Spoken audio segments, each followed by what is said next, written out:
Three title matches on a beach, but not really. Ladies and gentlemen, this is Dropkicks and Attractions.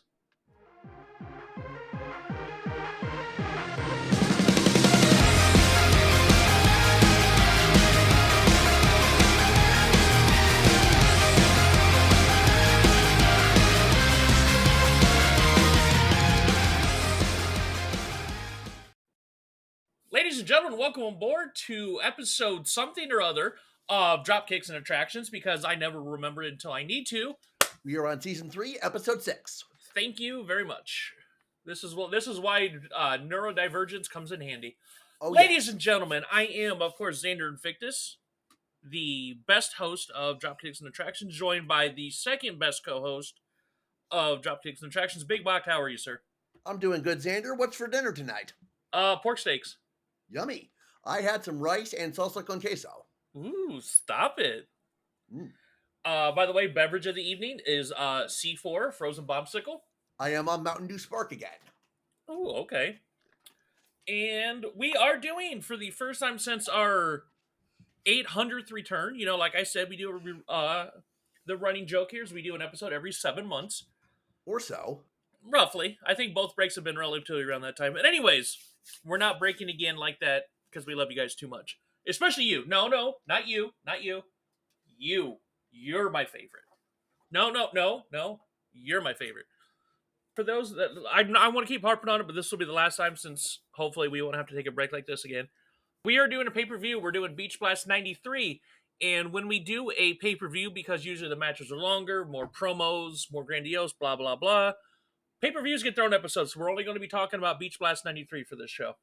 We'll be back to the weekly programming next week. Yep. Might as well just jump right into this. Alrighty. Beach Blast 93 was July 18th, 1993 in Biloxi, Mississippi. And I noticed that the intro promoting all the big matches was done by whoever did the graphics for Clarissa Explains It All. Oh gosh, that is such a flashback. I liked that show back in the day. Oh, I watched it before Snick. I watched it when it was on Snick. I was a Nickelodeon kid, of course. I was like born in the 80s, raised in the 90s. I was a Nickelodeon kid, so I picked up the Clarissa vibes right off the bat. Oh yeah. We open the show with Eric and Missy on the, it's a beach set, obviously it's Beach Blast, and this is what I miss. And we really haven't had this in, a good 10, 15 or not more years. Is, obviously this is Beach Blast. We have sand, we have surfboards, we have lifeguard stands and everything. I miss when pay-per-views had flair, for lack of a better term. We'll see him later. But when they had flair, they had panache even, like when they had their own individual sets. They don't do that anymore. Yeah, the comparison I would draw to our show is WrestleMania 9 when they went all in on the Roman themes as they were at Caesar's Palace. But I mean, even like Halloween Havoc, especially in the late 90s, had their own vibe. All the WWF, especially Attitude Era, each monthly one had its own set. It might have been the same set every year, but it was the same set. So you knew Backlash had the little sharp turny, the swinging axe looking things across the set. SummerSlam always looked, had the big SummerSlam logo. Survivor Series 2000 had the one with the taxi looking over it. That was the one you saw in the No Mercy video game. I gotcha. Yeah, or something like this. Or everybody remembers like the late 90s Halloween Havoc had the big pumpkin with a gigantic gargoyle looking thing. Like, pay-per-views meant something. As in, like, set-wise, these are supposed to be the big deals and stuff. And you just don't get that anymore. It's just basically the same sets on TV, but we just changed the graphics. Yeah, I get what you're saying. Like, now that you've got me thinking about it, like, it's all been super samey ever since I've started watching. Yeah, I was going to say the word sanitized. Good word. Mm-hmm. And this is why I miss stuff like this. Like Spring Stampede, you look like when they do Spring Stampede, I think the first one's next year, because we're already in the summer. Looked like an Old West set, Fucking Road Wild, whether you like those or not, Road Wild was literally at the Sturgis motorcycle rally. Oh, that's cool. And it was all outside, and you just had the vibe of all the motorcycles all around it. Like, it was a thing. Like, that was cool. Mm-hmm. You had you might have used a lot of the same screens, but the graphic, like, it looked like a pay-per-view and not just a special episode, if that makes sense. Yeah, it does. So, that's going to be my only tangent, hopefully, for the episode. It's just stuff I miss. I get you. And we get, especially not still in the vibe, Tony's ringside with the nose gel or whatever that's normally white, but he's got bright orange stuff on his nose, the sunburn stuff. Yeah, it matches his hat. Yeah. By the way, Tony going barefoot, so he's giving free feet pics on the fucking pay-per-view. So hey, this was before OnlyFans. And he's looking for Jesse, and this is where I really when I was doing the notes for this, and I got I miss when pay-per-view sets. Jesse is not ringside next to Tony. He is at like a little like a beach hut, like a tiki hut type thing with four very lovely ladies in swimsuits. He's all in friggin' tie-dye and flip-flops. Like everybody's dressed up for it. Like if you saw Gary Michael Capetti, he was in a sport coat and Hawaiian shirt. Like it was awesome. Yeah, I really liked the presentation. Yeah, and like I said, this was I missed stuff like this. So they have a whole. This went on for like a good 6-7 minutes. I didn't mind it. It was a cool open. Yeah. We get into our first match, first of our many title matches. We're getting Ron Simmons versus Paul Orndorff with a TV title match. The stupid 10-minute rules out the window.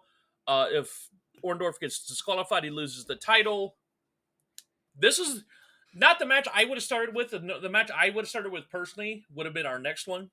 But this was still a good start for a pay-per-view. Surprisingly, for someone who played defense in professional football, Ron had a nice drop kick. Oh yeah, I would say they're evenly matched in here. Maybe a slight advantage to Ron. Yeah.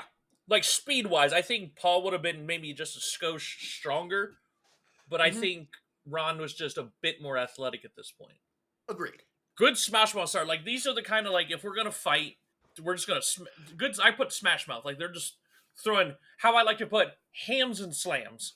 Right. We noticed at one point. I noticed that Paul jumps on Ron's back to lock in a sleeper hold, and Ron not only just stands there. Like I think they build Paul Orndorff at 240, 241. I think he was around 240, 250. I think Paul. I think. Right. I could have been wrong. But the fact that not only did Ron just when Paul jumped on him and didn't move, he walked around with him while he was locked in a sleeper. Paul Orndorff was not a small dude. Yeah, that was a very impressive spot. Yeah, and I like how during this match that Jesse the Body Ventura, the known heel, was talking about being a sportsman and how Ron needed to be, very, sportsmanship, like I said, Jesse Ventura, the known heel. Yes. Which I like. And once again, Tony and Jesse, I thought, the chemistry was there. They worked great together, and, it continued here throughout the whole show. Yeah, the banter was good all throughout. Yeah. Tony and Jesse had great chemistry. Absolutely, they did. Yeah, and I know at one point, Orndorff finally does take over. He kind of slows it down to more his slower pace. Ron had more of the athletic set, and Orndorff was more slower and methodical, and he ground it down. Uh-huh. We get a close 2 count. Ron does make his comeback. He gets a close 2 count on a power slam, which, by the way, was the move he used to beat Big Van Vader in summer '92 for the world title, was the power slam. Nice. Yeah. And then this is where we started getting this is the part that ruined the match for me. Not in a bad way, but it just soured me. So Orndorff goes for the pile driver. Like we know, Paul Orndorff has the best pile driver of all time. We've seen it. Yeah. Simmons backdrops him over the top rope. Ron gets disqualified because we still have that stupid fucking rule about throwing people over the top rope. And I thought this just soured me on this match because it was a good match. Yeah, the match was very good. It lasted 10 minutes 36 until that happened. And I agree that stupid rule is just stupid.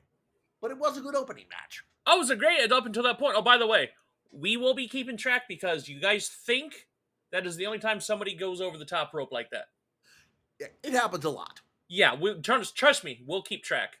But yeah, that ending soured me. I was like, really? We went all this thing, and then this is for the most part the blow off of the feud, for the most part.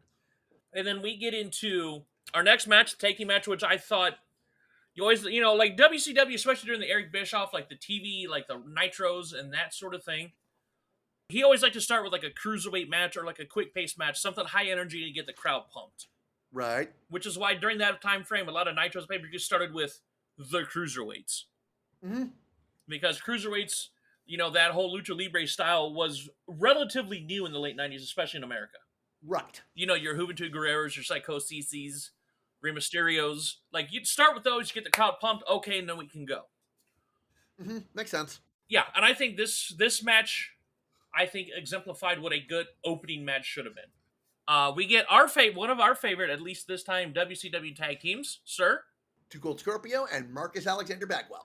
Going up again, by the way, who are dressed in their proper Lakers colors, I noticed. Love it. I'm more of a Pistons fan. Going up against Tex Slazenger and Shanghai Pierce, who are trying to get the crowd booing them by going, Texas! That was their big, make us boo, make us be booed. And then Marcus goes, Biloxi! And the crowd goes, woo! Because you know how to get the crowd, the Mick Foley crowd pop, just say the town you're in and the people go nuts. Yeah. He was right here in Biloxi. Woo! It always reminds me, this is not just handed, that there was, when The Rock was doing the Hollywood Rock back like 20 years ago. Uh-huh. And he would do that, and he made fun of him. He goes, oh, look, he said our name. Yay! It was so. But yeah, this was, and I like how they're talking about the two-step, by the way. Two-step is one of the only dances I know how to do.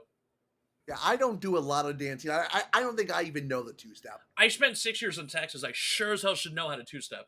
Fair. I actually used to do that. There was when I was at Fort Hood. It's Fort Cavazos now, I believe, but I still call it Fort Hood just because it's still stuck in my memory. I get you. I don't know if it's still there because I got out in 2008. There was a country club called Wild Country, and it was only open Friday, Saturday, and Sunday. What they would do is they would do country for about an hour, then hip hop, dance, top 40 for an hour, alternate. Mm-hmm. And what I would do is, I'm not the greatest game wise, and I'm also not the greatest dancer, but I knew how to two step, so I would go up to. The only time that I felt like I had game, I would go up to women and go, "Excuse me, ma'am. Sorry to bother you. Could you I just don't know how to two step. Would you show me, please? Like, I hate to bother you." They're like, "Oh yeah, sure, sweetie. Come on." I dance with women all night. The one time the game actually worked. I love it. So, but yeah, we back and forth. The faces are right here at the beginning. They're doing their thing. And Scorpio gets backdrop and damn near he clips the ropes with his feet. And I'm like, oh, that could damage your legs. So yeah, he went really far on that drop. Any farther and he would have gotten backdropped on the little ramp they had. Yeah, that would have sucked. Yeah. Bagwell gets him, but they ground him to a halt. They're really you got the Smash Mouth Texans who are grinding the High Flyers down to a halt. And I thought this was funny. We were talking about this and they're talking about cheating. And there's a line where Jesse and Tony both say cheat at the same time, and I kind of giggled at that. This is exactly what the Texans wanted to do. They wanted to slow it down, grab a hold, be able to get close to their corner, and use illegal tactics like this. Wear down Bagwell and Too Cold to where their quick maneuvers, their high-flying maneuvers would not come into play, and that's exactly what has happened during this stretch here. And they also want to do something else that we can talk about, Tony, a simple word. Cheat. Yeah. That's what I meant by illegal maneuvers. Yeah, that's what I'm saying. Like, I just thought that was funny that they both had that in the chamber at the same time, and I just kind of hee a little bit. Mm-hmm. Bagwell and Scorpio, and then Slazenger and Pierce, they're going back and forth on who's in control. Like they both have their times. Yeah, and then the bad guys damn near won with a massive doctor bomb. Was that what that's called? Well, because it was the sit-out gut wrench, and the reason they called it that, or a lot of people call it that, Dr. Death Steve Williams used it, and it was called the Doctor Bomb. Mm-hmm. The sit-out gut wrench, so everybody just calls it the Doctor Bomb. Gotcha. Dr. Death. Yeah, there's also a point here where, Tony, you're talking about a one save rule. Yeah, because here's the thing. That kind of is in the unwritten rule book. Like, you're only supposed, like, tag team thing, like, technically it's a rule that never gets enforced. It's a rule, though, where you're only supposed to have you're only supposed to interfere to break up a count for your team one time a match. I had never known that until I heard it at this pay-per-view. Yeah, technically it's a rule.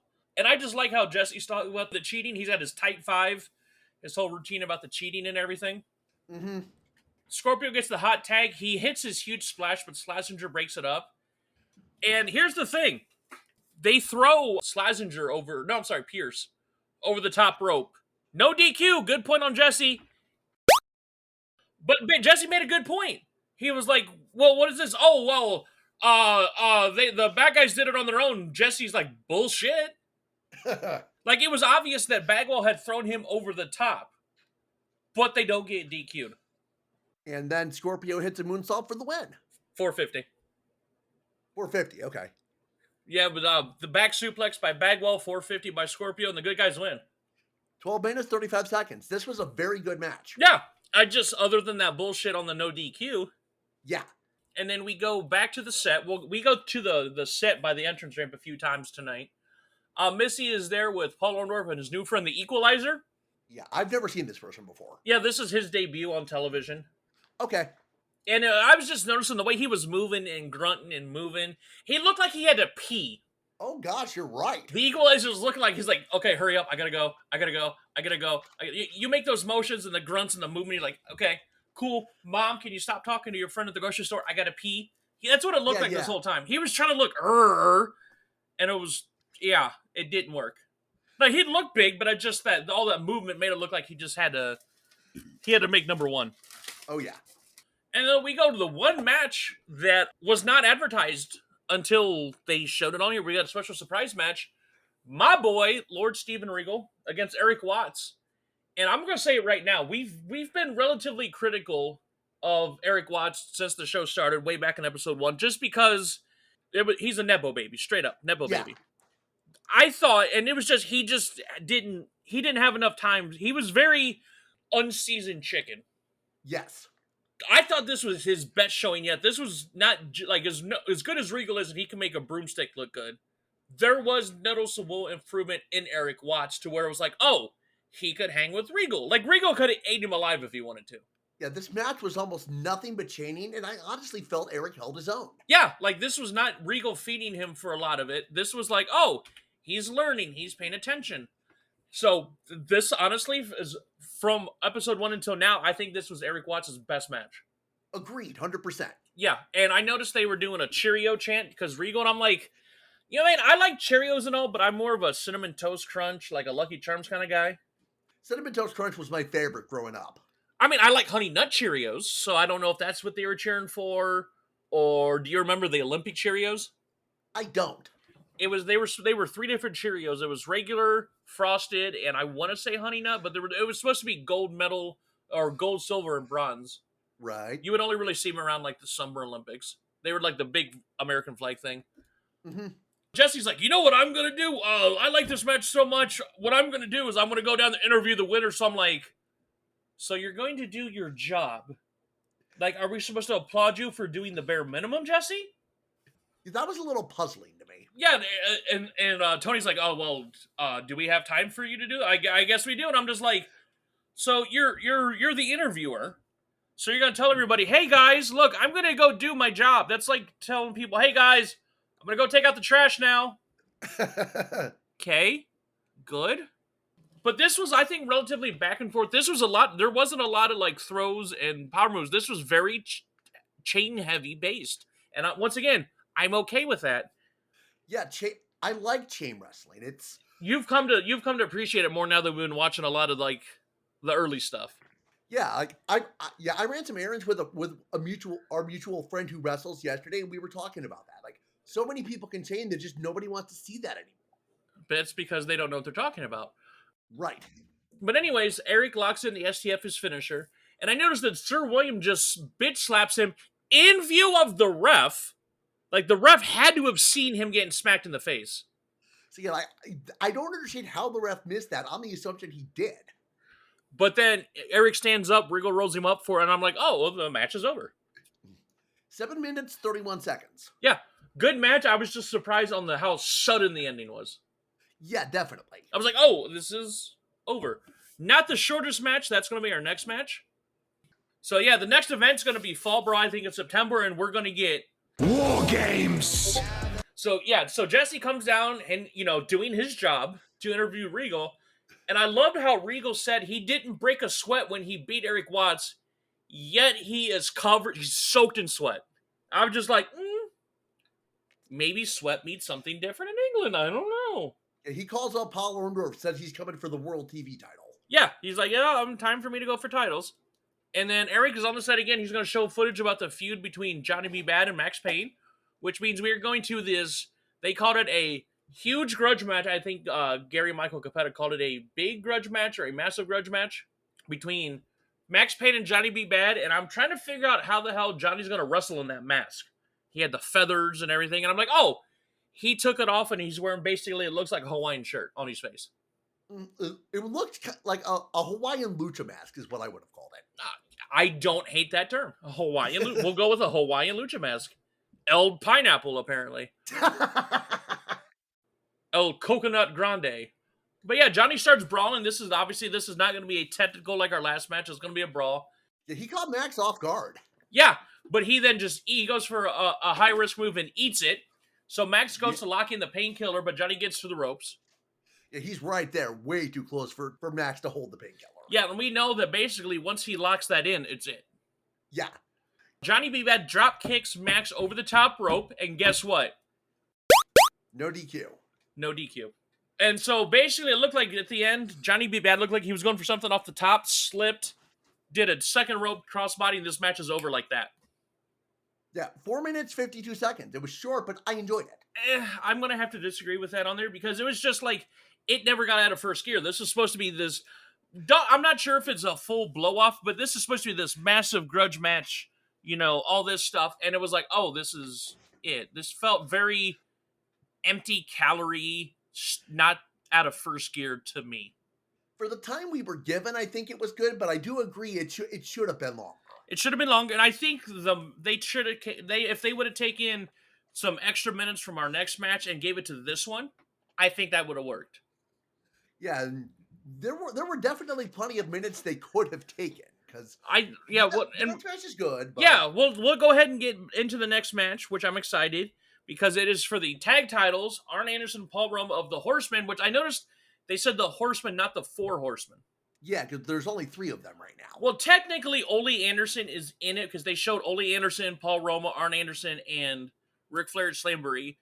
But Ole is he's front office. Like, he's front office, like, in real life here. So he really doesn't come out a lot. So maybe that's why they just call him the Horsemen instead of the Four Horsemen. Yeah, that makes sense. But I think that could be, I don't know for sure, but I think logically that's what I came up with in my head. Mm-hmm. That's my headcanon for that. Yeah, so we're going to get Anderson and Roma versus the Hollywood Blondes for the tag titles. On paper, awesome. Yeah, definitely a lot of potential. Yeah, so we're going to get a slow... I thought it was a slow pace to start, but it was a good slow pace. Yeah, the early match was a slow burn. Yeah, and then I like there was at one point these great facials from Arn where Pillman's on his knees, he's trying to shake a hand, and he just looks straight to the crowd, breaks the fourth wall, and he's like, should I? Huh? Maybe? No, and just kicks Pillman. I thought it was great. That once again, it's Arn Anderson. You see, yeah, Arn was not having any of that bullshit. But I just like it was like very like episode of The Office where he just looks at the camera and he goes, huh? Yeah, no, fuck this. Bam! And then we go for the classic, oh no, the bad guy seemed to tweak his knee. I hope he's okay. I hope this is not a ploy. Right. It was a ploy and he went for Arn's knee. Yep. And then Anderson's on the outside and then Pillman goes to jump at him, misses, and hits the guardrail chest first. Yeah, that was not fun. Mm-mm. So we get back in the ring. Arn's kind of in trouble for a little bit here. And I like how Austin goes for the hobby horse taunt, like he's riding the stick horse. Mm-hmm. I thought that was funny. He's like, oh, look, I'm a horseman. Hee hee hee. Yeah. It was great. And then Roma's in trouble for many, many, many minutes. So yeah, he's getting dominated for quite a while. Very long time. And this was I like how they did, him and Pillman did a double dropkick, double down. They both hit drop kicks. But I like instead of them both being on the mats, Pillman was on the mat because he was, one of his big counters is someone was coming off the top, he would hit them with a drop kick as they come down.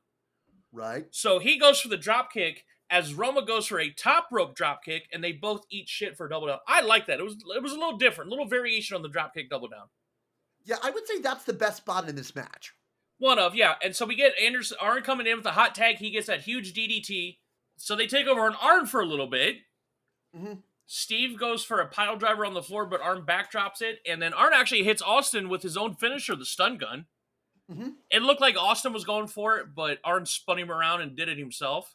Yeah, a few minutes before that, Arn and Steve were in the neutral corner, and Jesse actually tossed a compliment to the camera worker. I really like that. They don't get enough credit. Yeah, because it was good camera work. Yeah, absolutely. And then Arn would have had this one, but Roma had distracted the ref too long to the point where I believe he had him down. I think Tony said at least a 6 count. I would have called that like a 9 count. But it was more than a 3 count. We know that much. Yeah, way more. Arn suplexes Austin over the top. No DQ. And Tony was like, oh, it didn't count because Arn was on the outside. Jesse goes, no, bullshit. Bullshit.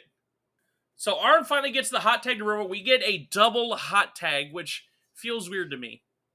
Yeah. Spine buster, thank you. Boom. Boom. Roma has Austin rolled up. Pillman hits him, and then they reverse it. So Austin has Roma rolled up with the tights for the win. 26 minutes, 15 seconds. I thought this was good. No, this was great. And I don't think it dragged, because it wasn't really slow. It was slow paced, but it wasn't like grinding to a halt. It was the good kind of slow. Methodical. But I think they could have, this is where we were talking about in the last match, where they could have shaved some minutes off of this match. I say almost a good 5 minutes. You know what? I agree. You give this a good 20-minute match, and then give those extra 5 minutes and make the Max Payne Johnny B. Bad a solid 10, like a 10-minute brawl. Yeah, I liked what we got, but I think what you said would have made it better.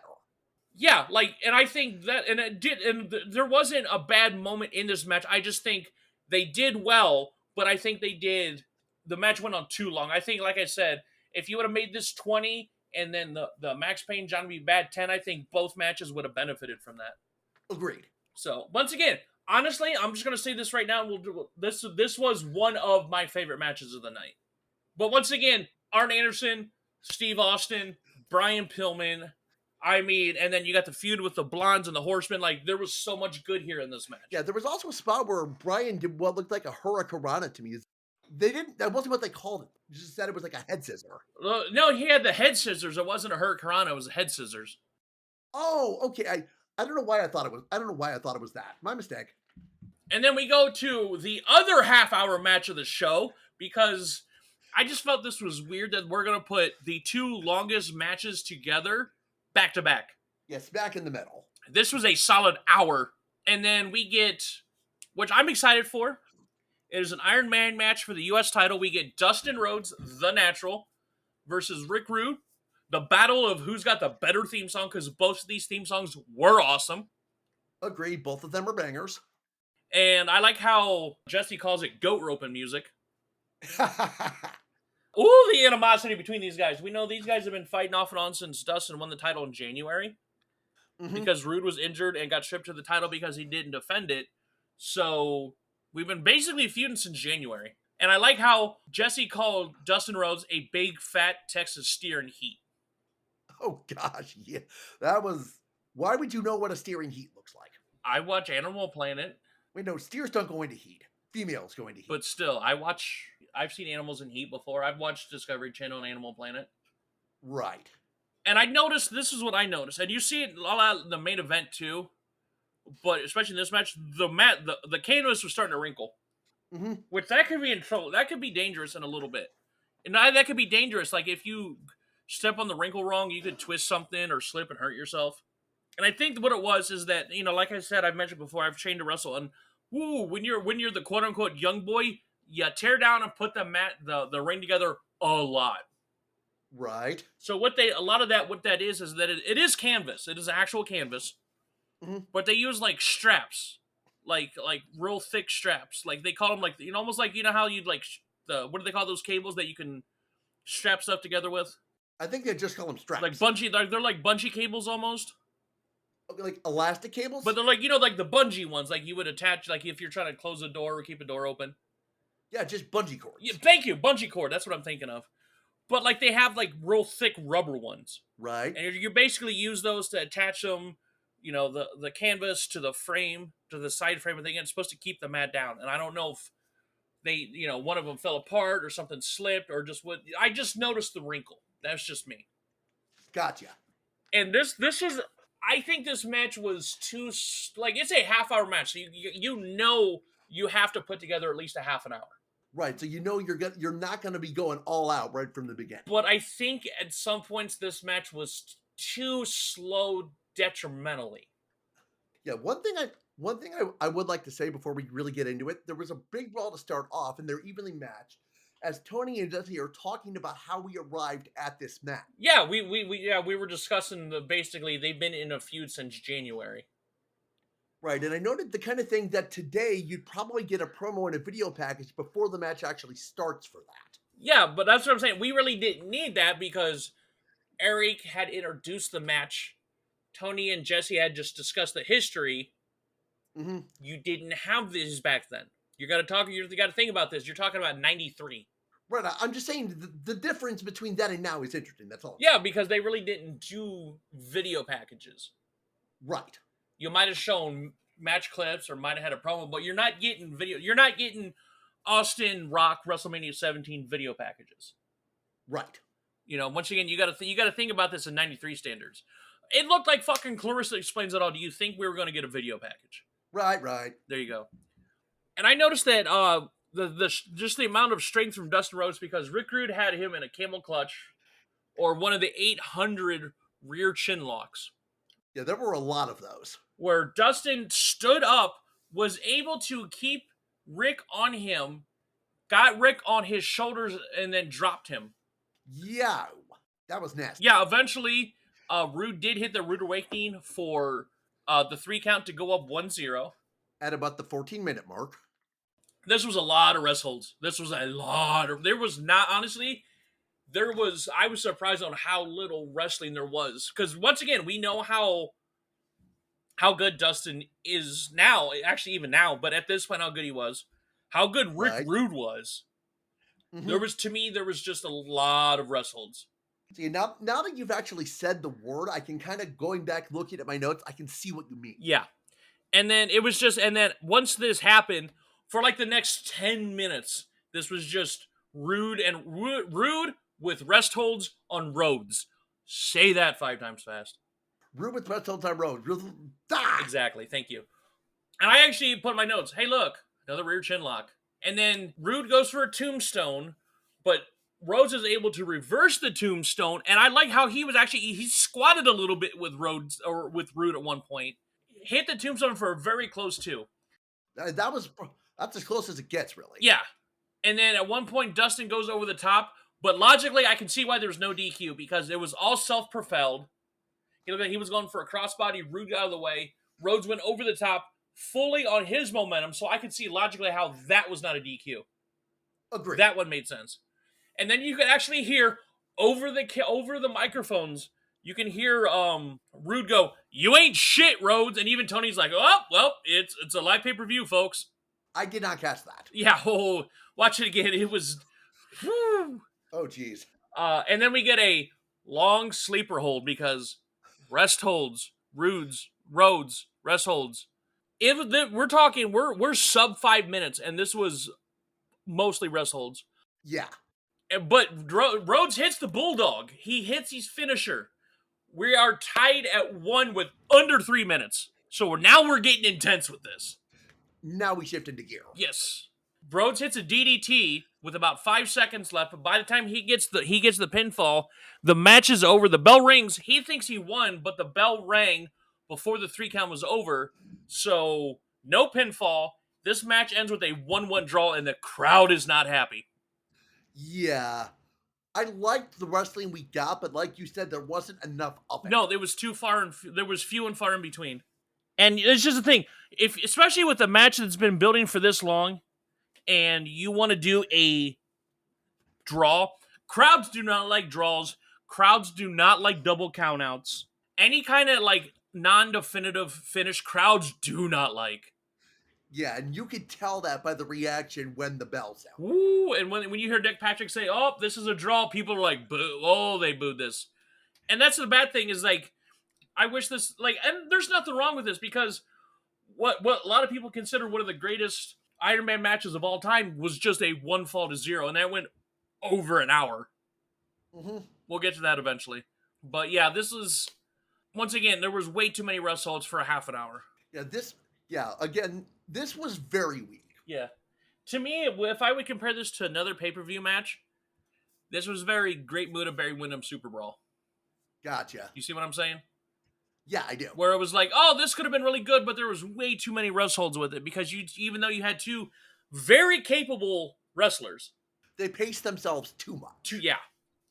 Speaking of Barry Windham, we go to our penultimate match of the pay-per-view, which is Ric Flair versus Barry Windham for the NWA World title. And I also noticed when they're doing the intros that they said this is a 60-minute time limit.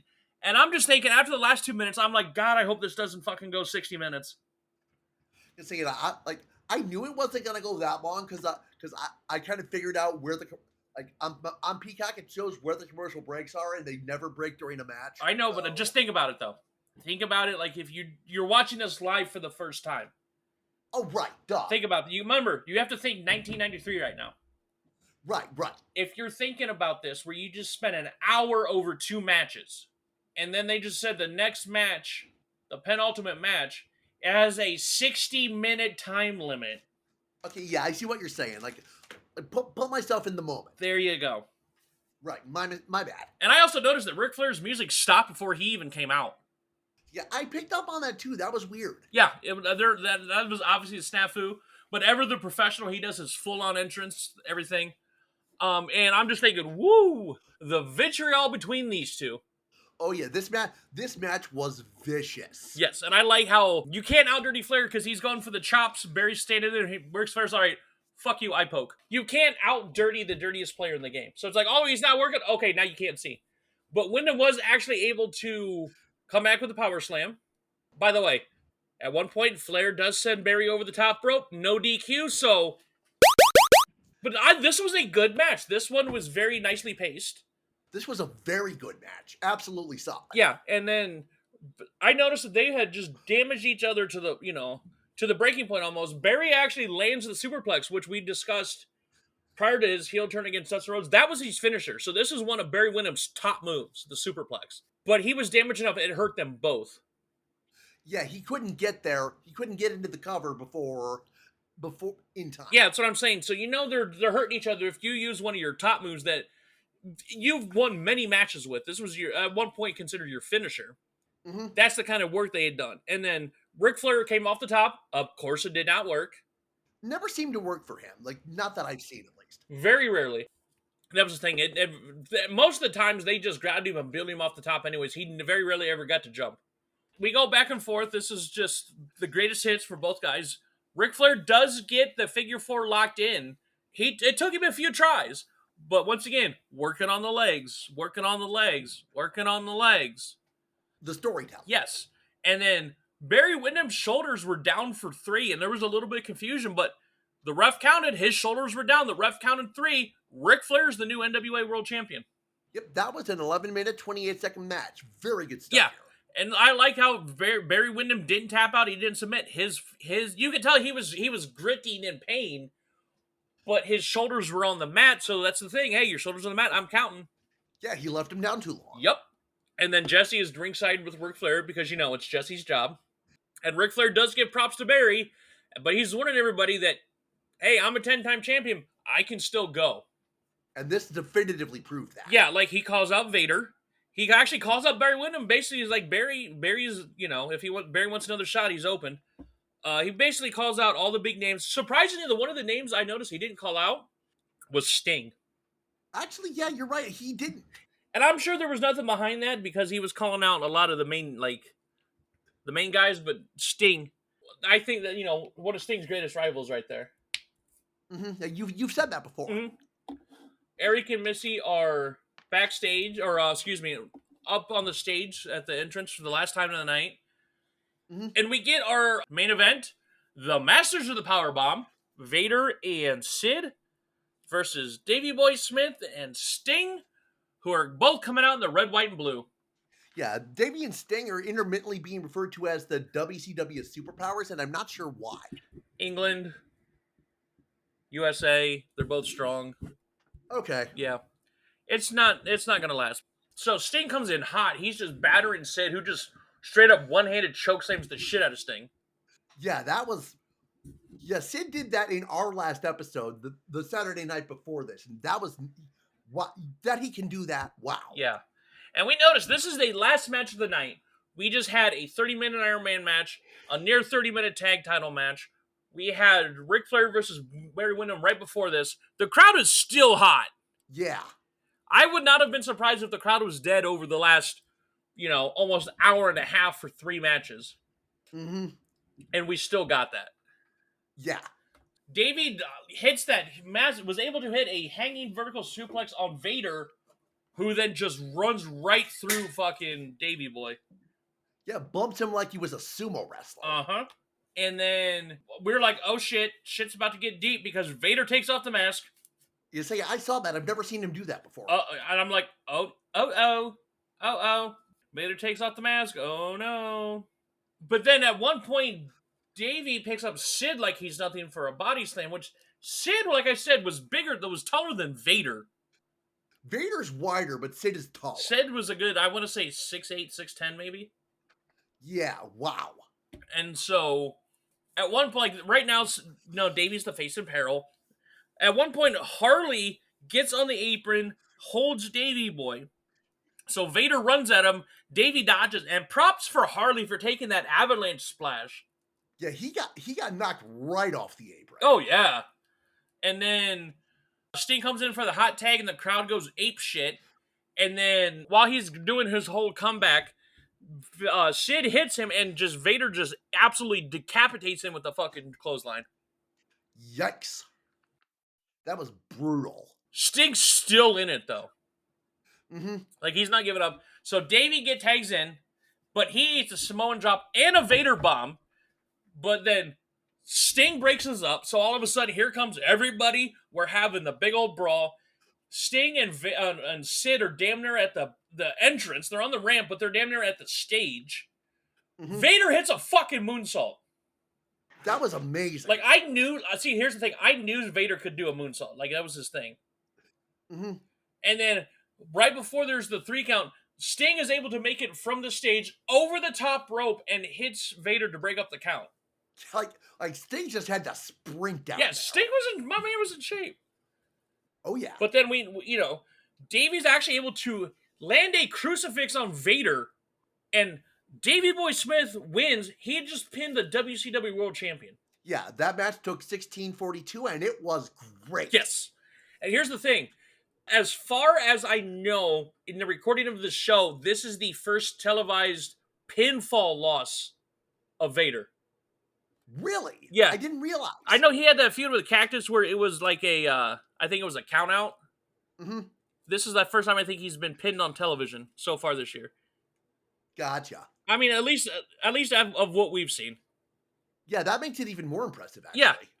But yeah, so, the good guys celebrate at the end of the show, and that's it. I would grade this as an A-. B. And I think only because... The reason I say it's a B, because every match there was not a bad match. I just think that Max Payne and Johnny B. Bad was over too quick. Like we discussed this. I think they could have shaved 5 minutes off the tag title match and given it to Max Payne and Johnny B. Bad. I think it would have made the pay-per-view better. I agree. And then the Iron Man match, there was just, like you said, there wasn't enough wrestling and it was too spaced out. Yeah, like I said, there was good points in this match. And when they were hot, but it was too few and far between. Right. So I think that's why I give it a solid B. Mm-hmm. But there wasn't a bad match. No, definitely not. Meh at best. I'm sorry, meh at worst. Yeah. And honestly, I would give it to even as it went, I think, too long in my opinion, I still think that the tag title match is going to be my match of the night. I think mine's the main event. Fair. Still high quality. Yeah, absolutely. So yeah. We are now out of Beach Blast, which is the last Beach Blast because next year will be Bash at the Beach, which is the WCW debut of Hulk Hogan. Oh, really? Yeah. There was some Bash at the Beaches. You had some good ones. 94 was the Hulk Hogan's debut in WCW. 96 was the formation of the NWO. Yeah, I didn't realize Hogan went over to WCW this early in the 90s. Wait till we get to the ticker tape parade in Disney World. Oh, boy. Yeah, that was the thing. But yeah, the NWO formation, Hogan being the third man, that was Bash at the Beach 96. Hmm. You had, for the most part, you had quality. Bash at the Beach had some moments. So yeah, that's it.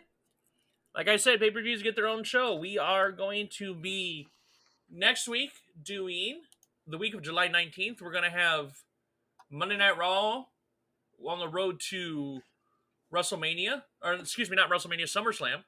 And then we're going to have July 24th, 93 of WCW Saturday Night. See the fallout from Beach Blast there. Yep, and we're about a month out from SummerSlam. We're about 2 months out from Fall Brawl and War Games.